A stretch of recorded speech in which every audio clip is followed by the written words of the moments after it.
Hi, my name's Holly. Just making this video today because I wanted to go over my 2019 reading goals and take a minute to assess whether I was successful or whether I completely failed, and just see, where I am and what I'm heading into 2020 with. So generally my reading goals for the past few years, I've had like an overarching goal, and then I have some other little ones to go along with it. So for 2019, my overarching goal was just to shrink my TBR. TBR was almost at 70 books at the beginning of 2019, and I think across 2019 I got just over 20 books. The beginning of the year I had not implemented a book buying ban, so I did get actually probably the majority of those books at the beginning of the year. I did get a few books for Christmas and my birthday in December.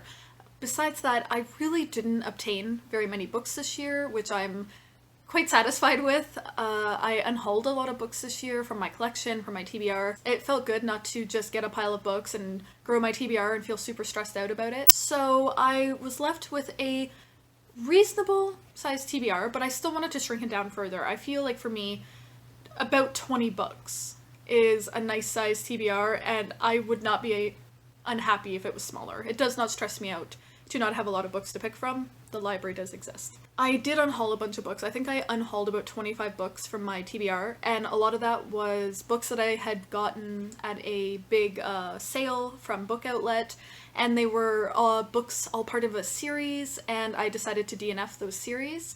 So those went, and that was a huge chunk of those unhauled books. Between the books that were already on my TBR, taking away the books I unhauled, and then adding the books I've gotten over 2019, I'm left with 24 books on my TBR pile. I definitely shrunk. My numbers did not go up. They did not maintain. I shrunk my TBR, and that's like a happy number for me. I think I can say that I successfully shrunk my TBR, so my overarching goal for 2019 was a success. I did also have some smaller goals, so I'm just going to go into those right now. So my sort of Goodreads reading challenge number was 80 books. I normally read about 110 give or take books a year, and I knew this year was going to be busier. I was working full time. I wanted to continue searching for a better job because at that point I was working at a coffee shop at minimum wage. And I just knew this year was going to be busier. I didn't want to burden myself with the guilt at the end of the year of not having read at least 100 books or something. So I set my reading goal a little bit lower. I set it at 80. I didn't know how my reading year was going to go this year. And surprisingly for me, and I think because moving into my own place gives me more time to listen to audiobooks, I actually maintained my usual reading number for the year. So I set my goal to 80. I read 112 books, which is like well within my normal median range. Definitely met that goal of 80 books. I surpassed it by like 42 books. Another goal I had was that I wanted to do Canada Reads. So I set this goal for myself every year. Basically in the beginning of the year, CBC, so Canada's broadcasting company, sort of a public broadcasting network in Canada, hosts a Battle of the Book type event. So they have 5 defenders and they each pick a book with some overarching goal and theme in mind. So last year I think was One Book to Move Us or something like that. And the idea being that these 5 people spend 5 days debating a book on air, on the radio, and then now it's also streamed onto YouTube. And at the end, we have one book that every Canadian should read. And it's really fun, and it can be a little bit dramatic and a little angsty, and there's so many interesting conversations that come out of it though, and I think they've really refined it in the last couple of years. I've only been listening for the past 4 or 5 years, and I've been reading for the past 3 years, I think, all the books. In 2019, I actually went and saw one of the days broadcast, filmed and streamed and stuff, and was actually there to watch it happen, so that was a really fun event. And so I did read all 5 of the books last year, so I once again made that goal. I also wrote down that my exact phrase was booktube ? And right at the end of 2019, all year I've been playing, all of 2019, I was playing with, I really want to get back to booktube. I miss it, I want to do it, I want to do it right, and I want to do it my way. Right at the end of 2019, I did it. I started it, I made a few videos, I'm struggling with editing, and I'm still learning and trying to figure it out, and editing on an old computer. I feel really happy that I actually did that. I actually started a booktube channel, and so yes, I completed that goal. And the number 5 was sort of, I guess it wasn't really a goal, it was more of a guiding principle I wanted to adopt, so it was my goal to adopt this principle, and that is I almost never DNF books, and so do not finish books, and I wanted to be easier on myself and allow myself to put down books that I'm not enjoying. I think I succeeded in this in one way and also kind of failed in another. There were a few books that I should have stopped reading.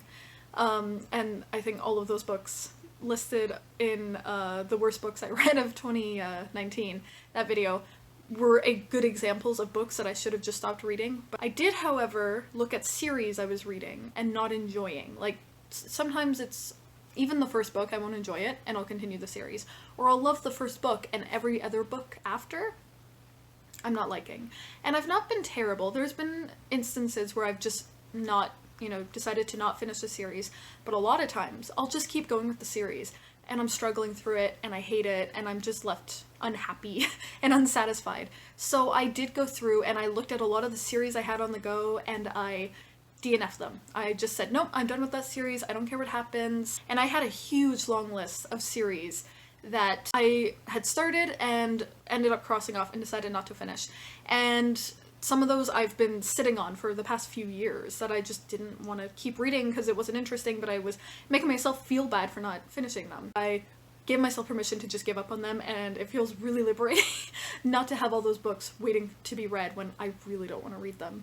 And then as well this year, there were a lot of series I gave a try. I read the first book and I didn't like it, or I got even through the second book, didn't like it, and I decided to let it go. So on that front, in those cases, I was really good about DNFing series. I just got to work on giving myself permission to DNF books. So I semi-succeeded at that goal and also kind of failed. So this year I actually wanted to get through the entire Warrior series by Erin Hunter. I read them back when I was in elementary school and I really, really loved them. And I've tried going in and reading a book here or there since, but it's just such a nostalgic, happy series for me. Not happy, it can be a bit gritty. It's about it's an animal fantasy with warrior cats. And it can be quite dark and gritty at times. It's a middle grade series. I wanted to go back to that world and just fall in love with it all over again. So I started the series from scratch and back in 2018, and 2019 I wanted to catch up. Like, they're still writing these books, like over 15 years later or something like crazy like that. And I don't actually know when the series started. And I wanted to catch up because it's such a childhood nostalgic series for me. And I was doing really well at the beginning of the year. I had gotten through like half the books I needed to get through. And then I got to one point and my favorite character, spoiler alert, for the Warriors, the character that starts off the series, okay, so Fireheart, later Firestar, dies. My childhood died with him. It was so horrendous. And then I was like so devastated about that. But then so there's like multiple series within the series.